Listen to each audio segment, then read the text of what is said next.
మిమ్మల్ని ఒకటే కోరుతున్నా, రాబోయే 10 సంవత్సరాల్లో వినూత్నమైన మార్పులు రాబోతున్నాయి. నేను ఎందుకు ఈ మాట వాడానంటే, 1 గవర్నమెంట్ 1 సిటిజన్.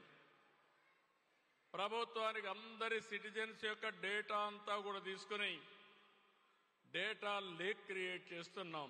కాన్ఫిడెన్షియాలిటీ మెయింటైన్ చేస్తున్నాయి. డేటా లేక్ వల్ల హిస్టారికల్ డేటా ఉంటుంది, ప్రజెంట్ డేటా ఉంటుంది.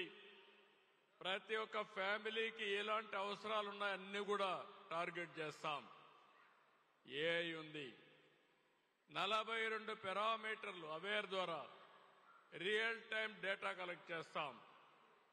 టెంపరేచర్, హ్యూమిడిటీ, రెయిన్ఫాల్, లేకపోతే air quality, wind direction, pest ఏ విధంగా ట్రావెల్ అవుతుంది, సర్ఫేస్ వాటర్, ఇవన్నీ కూడా చేసి రియల్ టైంలో డెసిషన్ తీసుకునే పరిస్థితి వస్తుంది.